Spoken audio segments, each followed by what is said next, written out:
Salut les amis. Voilà, une nouvelle petite vidéo. Cette fois-ci, on va aller plus sur une vidéo de montage, démontage, graissage, les petites astuces, et ce sur un Gunsmith GS50. Donc voilà, on va voir ensemble les points importants où il faut graisser, voilà, tout le graissage complet en fait, le démontage, le remontage, avec quelques petites explications, quelques petites choses, vous montrer un peu l'intérieur, les entrailles, voir à quel point effectivement c'est très compliqué de débrider ce pistolet. Donc voilà, c'est une petite vidéo sympa parce que en fait je fais du tir, mais les armes de catégorie D et tout ce qui est air comprimé, c'est pas aussi du tir, c'est aussi de l'entretien. Ça s'entretient et ça a son importance, l'entretien. Donc voilà, ça aidera en tous les cas ceux qui sont déjà possesseurs d'un GS50 de pouvoir savoir comment bien le démonter et les points cruciaux à graisser. Et puis ceux qui sont intéressés aussi par rapport à ce côté démontage, remontage, ça leur permet d'avoir un éventail plus large sur ce qui peut être graissé ou pas, parce qu'il y a des armes différentes. Le graissage n'est pas partout pareil, il y a même des armes qui sont très compliquées. Je ferai une vidéo très bientôt sur le Snowpeak CP300, et croyez-moi, là ça se complique. Parce que dès que vous ouvrez la coque en deux, il y a tout qui saute là-dedans, il y a les ressorts qui sortent. Et si vous savez pas dans quelle ordre ça se remonte, c'est un casse-tête chinois. Donc cette vidéo-là, je pense qu'elle aura son importance, bien plus que celle du GS. Mais bon, on continue donc sur cette vidéo du GS50. Et puis voilà, c'est parti pour la vidéo. Et je vous souhaite un bon dimanche à tous. Tchuss!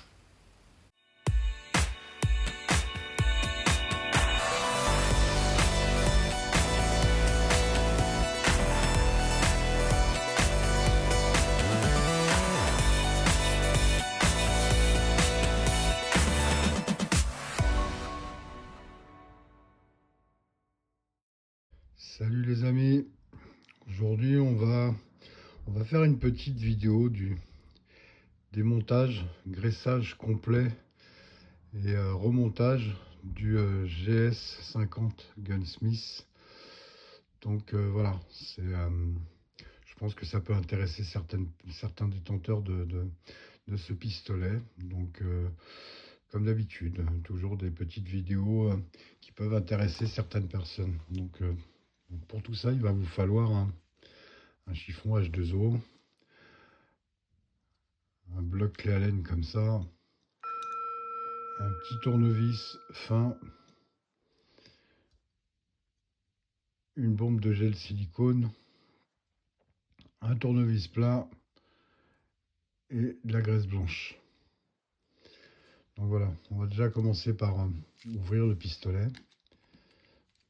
Donc ici, c'est pas compliqué, hein, c'est des clés Allen. Je sais pas si on arrive à les voir de là, mais voilà, c'est des petites clés Allen. Donc moi, j'aime bien ce système-là parce que les autres vis cruciformes, ça foire assez facilement. Donc voilà, il faut prendre son temps, il faut pas trop s'énerver. Là-dedans, il n'y a pas de ressorts qui peuvent sauter. Enfin, il n'y en a pas. C'est assez facile. Sur ce type de pistolet, il est très impératif et très important de graisser le chargeur, de mettre de l'huile silicone dans le chargeur, parce qu'il a tendance des fois à bloquer et à pas engager la bille devant la chambre. Donc c'est un petit défaut qu'il a. Donc il faut toujours quotidiennement, à chaque fois que vous mettez des billes dedans, que vous allez tirer, vous mettez un coup de bombe silicone dedans. Et voilà, il n'y a pas de problème. Du coup, les billes vont aller dans la chambre devant le canon et il n'y aura pas de problème avec ça. Donc voilà, c'est important de le savoir parce que on peut se retrouver avec une bille qui coince et puis vous avez percuté une capsule de CO2 pour rien, parce que du coup vous êtes obligé de vider. Pour la mise en sécurité, vous êtes obligé de vider la capsule. Donc voilà, pas toujours simple sur ces petites vis là à enlever. On va essayer de faire une vidéo pas trop longue quand même pour pas vous passer trop de temps là-dessus. Au passage, si vous n'êtes pas abonné, c'est le moment de le faire, hein. Abonnez-vous, like, partage, et voilà. Puis vous activez la petite cloche pour pouvoir ne pas manquer des prochains contenus, parce qu'il va encore y en avoir quelques-uns quand même.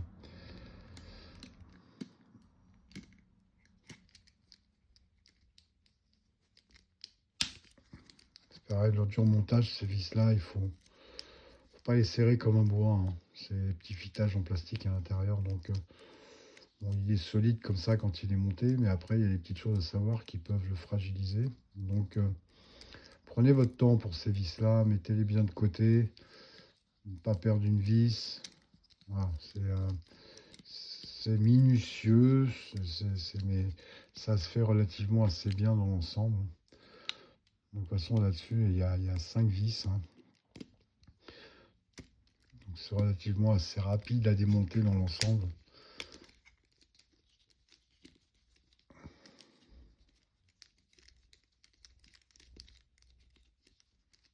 Du coup, avec le GS qu'Olivier m'a envoyé, j'avais déjà un GS en couleur tan. Plus Laurent de Shoot Avenue qui m'en a envoyé deux, bah, du coup ça m'en fait un, hein, ça m'a fait celui-là en plus. Donc là je me retrouve avec 3 GS50. Donc si toutefois il y en a un qui serait intéressé pour l'acheter, je en vendrai un. Donc voilà, il faudra passer par les commentaires, je vous filerai une adresse mail qui est en lien avec YouTube et vous pourrez me contacter directement sur l'adresse mail. Parce que je ne peux pas faire de vidéo en mettant directement le produit en vente. Donc voilà, je vous en vends un. S'il y en a un qui cherche un truc, ça sera un prix raisonnable. Parce que je suis pas. C'est pas l'histoire de se faire du pognon, c'est juste le fait que je vois pas l'intérêt d'en avoir 3. Je vois pas vraiment l'intérêt d'en avoir 3. Donc on continue tranquillement le démontage des vis. S'il veut bien descendre. J'ai peur de vouloir descendre cette vis là.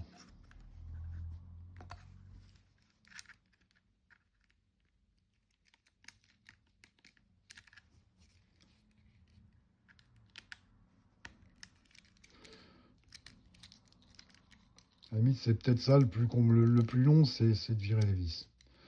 Après, le reste, ça va relativement assez vite. C'est pas bien complexe à l'intérieur comme pistolet à graisser, c'est relativement assez simple. Bien sûr, vous êtes au courant que voilà, c'est du 15 joules, hein, 15-16, ça va pas aller beaucoup plus loin. Je me suis un peu renseigné, Gunsmith, ils vendent un canon rayé pour pouvoir être plus précis.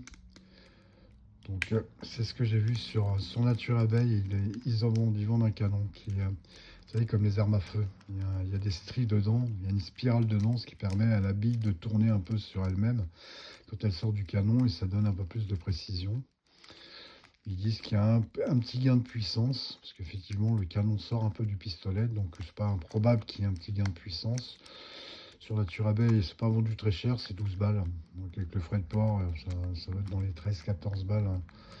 C'est pas bien cher. Donc ça vaut peut-être le coup d'essayer d'acheter le canon et puis de voir un petit peu ce que ça pourrait donner avec le canon.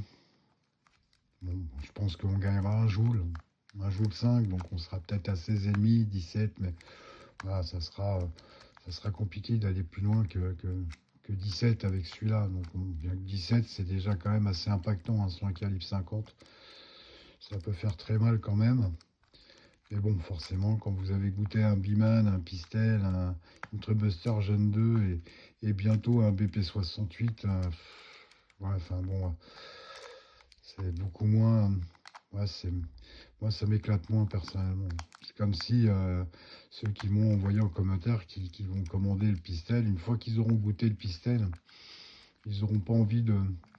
Ils n'auront plus envie de ce type de pétoire, ça ne les intéressera plus. Parce que oui, effectivement, un Pistel, c'est très cher à l'achat, hein, c'est 430 balles.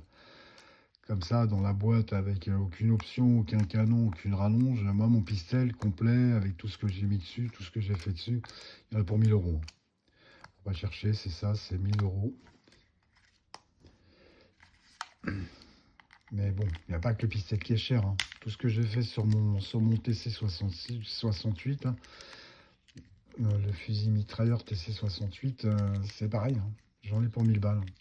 Entre la chambre hasard, la rallonge de canon, Le TC68 qui est cher, hein, mais mine de rien il n'est pas offert, bah, c'est là aussi c'est 1000 euros. Donc quand vous voulez un truc qui marche bien et vous voulez le préparer, il faut compter prendre un billet de 1000 euros et l'investir dedans. Sinon, bah ouais, on se contente d'un truc comme ça à 17 joules.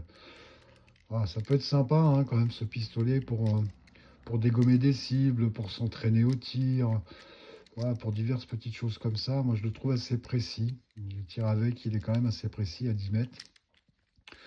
Donc ça peut être sympa pour du tir, de l'entraînement, du fun tir, vous dégagez des canettes de coca, des bouteilles de lait en carton vide, des trucs comme ça pour vous entraîner à 10 mètres. Ça peut être sympa, ça peut être fun pour ça. Après, dans un cas de défense, je dirais que si une personne a une doudoune bien matelassée, je ne suis pas convaincu que ça l'arrête. Hein. Si vous avez affaire à un enragé ou un toxico, un mec du genre, ouais, ça va pas l'arrêter, je pense pas. Faut tirer faut tirer dans les jambes, la rotule, ça stoppe un mec. Une rotule qui est touchée, ça stoppe un mec. Mais bon, une rotule à viser, faut être bon en tir. Hein. À 10 mètres ou même à 5 mètres, viser la rotule, faut être un bon en tir. Hein. Donc faut bien s'être entraîné avant. Il ne s'agit pas de rater son coup. Donc la cuisse, c'est quand même une superficie un peu plus grande. Et voilà, donc le mec qui se pointe chez vous avec un scaphandre, il y a de fortes chances que vous ayez un endroit où vous puissiez le toucher et lui faire mal quand même. Mais ça peut être dissuasif. Donc voilà, les vis sont levées. On va donc écarter un petit peu tout ça.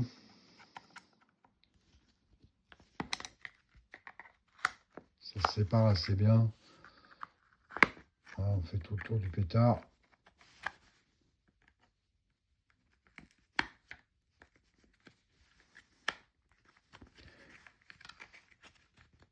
Une fois que là c'est séparé, on vient là.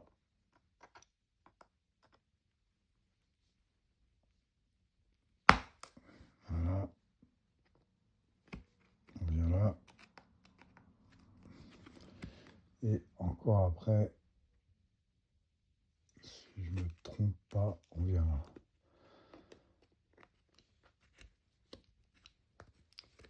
Voilà. Il devrait s'ouvrir. Voilà. Il est ouvert. Donc voilà le GS.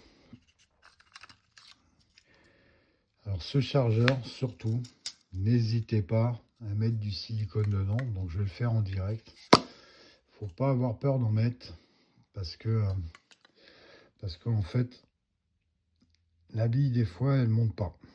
Je sais pas pourquoi. Peut-être qu'elle coince un peu dans le chargeur. Donc elle ne monte pas jusqu'à la chambre.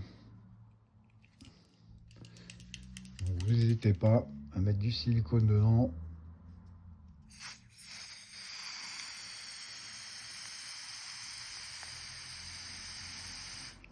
Voilà. Faut pas avoir peur d'en mettre.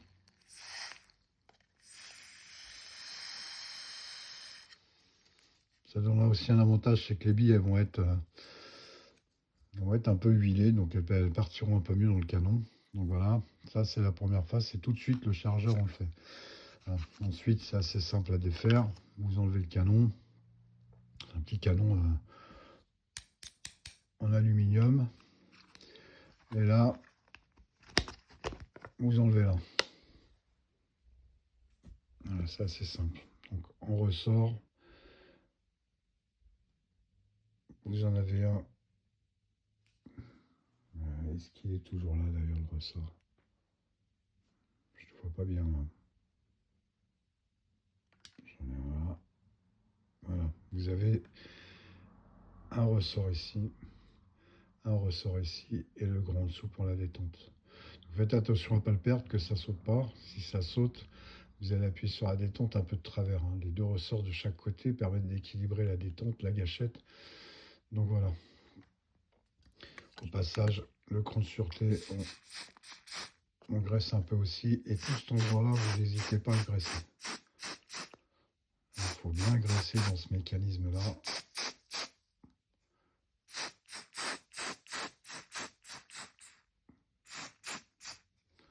Là, derrière, en dessous. dessous ici.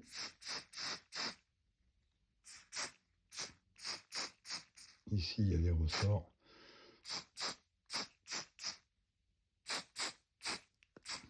Donc voilà, là, ça, c'est graissé. Là, ici, vous allez voir que... Je vais essayer de le faire avec le téléphone.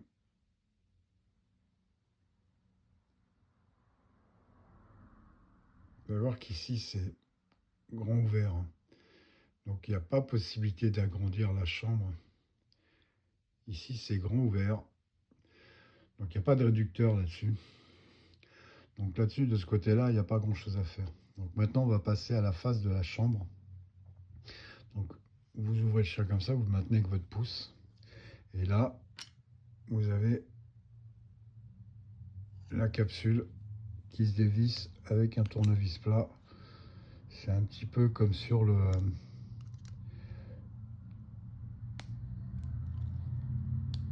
Vesta Sentinelle. On peut le faire avec un tournevis. Ah, je vois que ça n'a pas été graissé depuis X temps, parce que ça force un peu. Faut pas que ça force normalement. Quand ça force comme ça, c'est que ça n'a pas été graissé depuis un certain temps.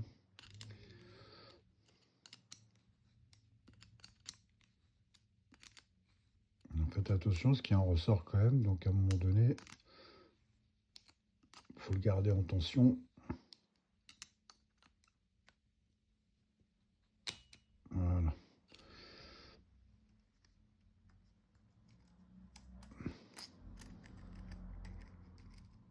Voilà. Vous regardez bien au départ comment c'est monté, et vous tâchez de le remonter de la même façon. Si vous inversez, ça risque de ne pas fonctionner. Donc voilà, la chambre. Ah, j'ai un ressort qui a sauté. Vous voyez comme quoi il faut faire attention avec les ressorts. La chambre, elle est... C'est pareil, hein, la chambre du coup c'est un peu tout droit. Vous la voyez, ah, c'est tout droit la chambre. Donc vous voyez tout au fond il y a un petit joint là. Donc voilà, ce petit joint là il faut qu'il soit lubrifié parce que c'est ce qui fait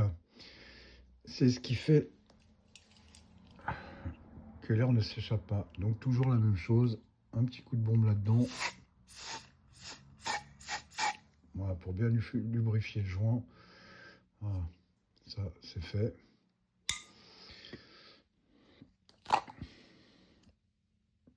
Je vais en profiter pour remettre le ressort tout de suite.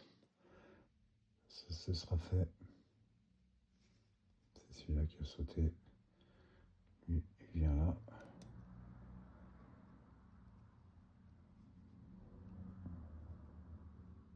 Voilà, il est en place. N'hésitez pas à graisser là-dedans, c'est important.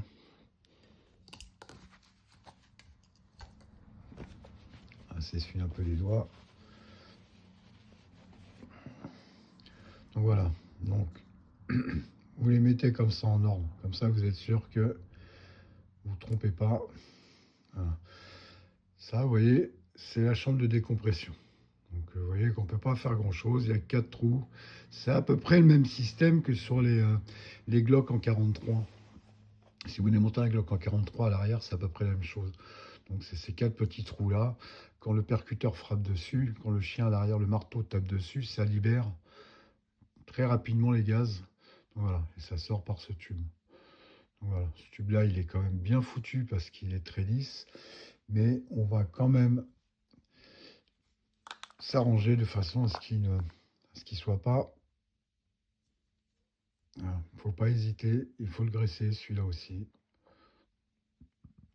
Plus c'est graissé, plus le mécanisme fonctionnera bien.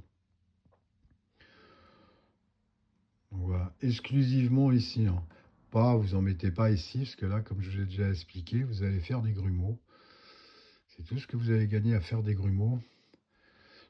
Et là, du coup, c'est pas terrible. Grumeaux, ça veut dire fuite. Hein. Si ça se loge vers le joint au bout, c'est des fuites assurées. Donc là, cette pièce-là, elle est graissée. Et maintenant, on va graisser ici. Alors, cette pièce-là, c'est la fameuse pièce où il y a le marteau. Vous allez voir qu'ici, il y a un joint. Ce joint-là, il faut qu'il soit graissé. Vous le faites à la graisse blanche, ce joint-là. Vous n'hésitez pas à en mettre, même sur le filetage. Ça aide pour le prochain démontage qui ait beaucoup de graisse. Voilà, ça permet de... Voilà, donc on n'hésite pas. Après, on essuiera à la fin. Mais on n'hésite pas à en mettre. Si je vais en recadre, ça va pas être terrible.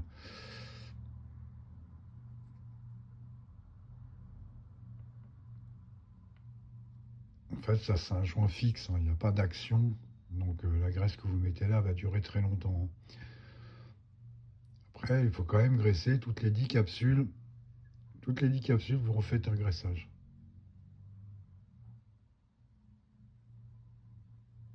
Les gens qui disent ouais tu mets beaucoup de graisse. Non, je mets pas beaucoup de graisse. Mieux c'est graisser. Vous savez, une arme à feu c'est pareil, hein. Si vous nettoyez pas le canon, si vous graissez pas dans le canon, si vous graissez pas comme il faut le mécanisme, vous allez avoir de sérieux problèmes. Soit avec une arme à feu, les conséquences peuvent être beaucoup plus terribles au bout. Donc voilà, on n'a pas peur d'en mettre. L'excédent, on l'enlève au-dessus. Voilà. Là c'est fait. C'est relativement graissé. Le joint est protégé du froid. Donc voilà, la pièce est graissée. On va s'essuyer les doigts.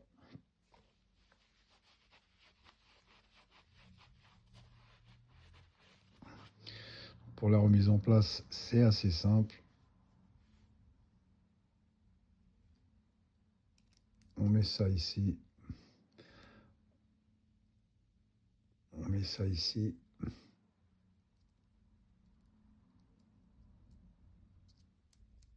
Et cette pièce-là ici. Ensuite, il suffit de, si j'y arrive avec un doigt, d'ouvrir le chien.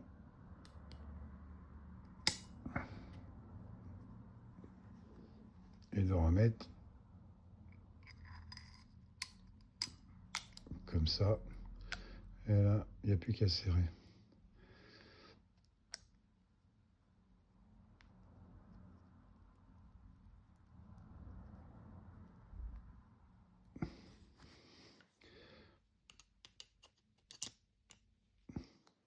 Voilà, on serre. N'hésitez pas à serrer hein, quand même, hein, à la fin. Bon, pas jusqu'à foirer la tête quand même. Il ne s'agit pas de foirer la tête non plus. Mais n'hésitez pas à serrer. Il faut que ce soit bien étanche. Sinon l'air va échapper par l'arrière et là vous perdez de la pression. Donc il ne faut pas hésiter à serrer.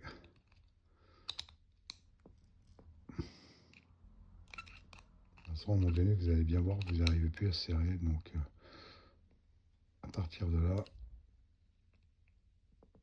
on commence déjà un peu légèrement à forcer. Voilà, on ne peut pas faire mieux. Un petit coup de chiffon, histoire d'essuyer.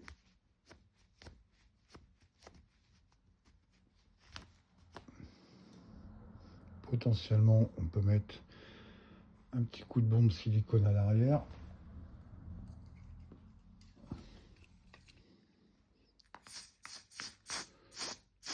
Ça va rentrer dans le mécanisme. Voilà les amis. Donc là, le pistolet est graissé. Tout est graissé correctement. Potentiellement, on n'a pas peur s'il faut en remettre un petit peu.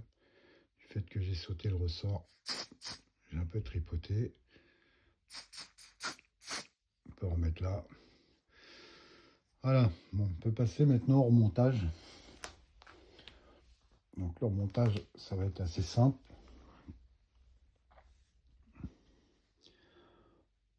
On met ici.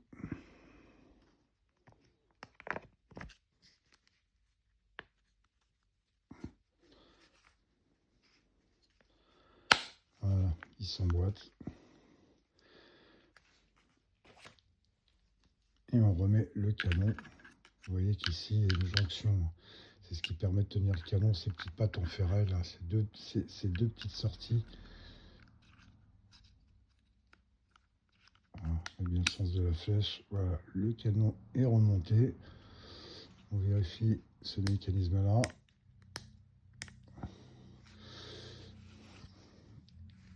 Et il n'y a plus qu'à remettre ici.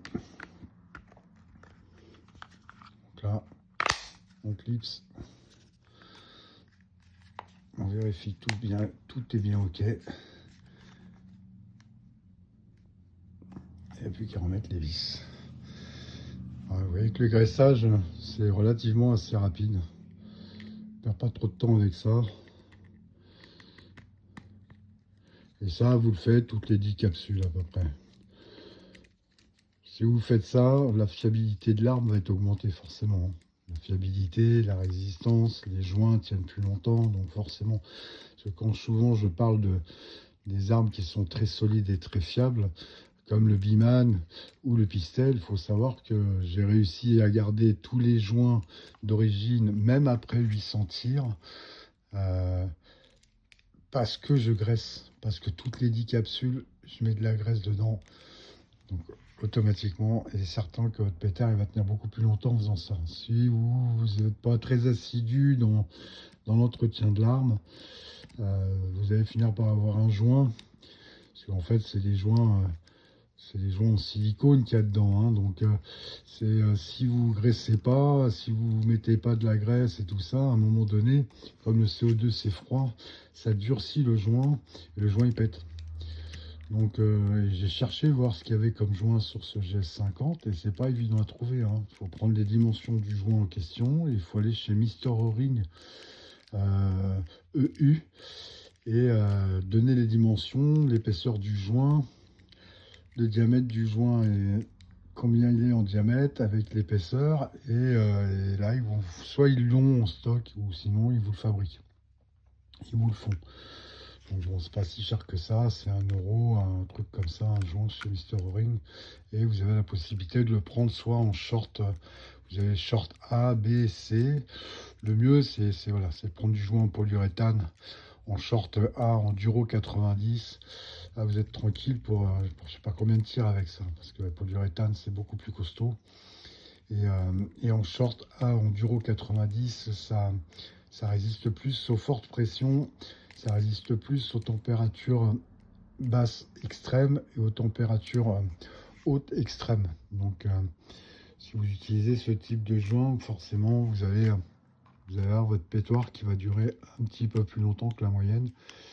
Mais la fiabilité passe aussi par le propriétaire et l'entretien qu'il fait de son arme. Bon, moi, chez moi, là, c'est pas la page dédiée, mais chez moi, j'ai des armes à feu. Et les armes à feu, j'ai un Glock en 9 mm. C'est pareil, hein. Quand je vais au stand de tir, je tire avec. Systématiquement, quand je rentre chez moi, je nettoie le canon. Toutes les 2-3 séances de tir, je démonte le flingue et je le graisse. Je graisse les pièces, j'huile les pièces, j'entretiens tout est nettoyé.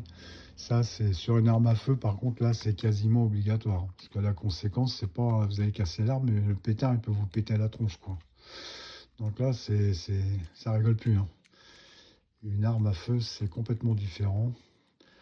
Donc voilà, c'est certainement par le fait d'être passé par les armes à feu et d'avoir été tout petit mêlé aux armes, parce que mon père était flic et qu'il avait tout le temps des armes à la maison et il démontait lui-même ses armes. Il était assez passionné par ça et moi, gamin, je le regardais faire.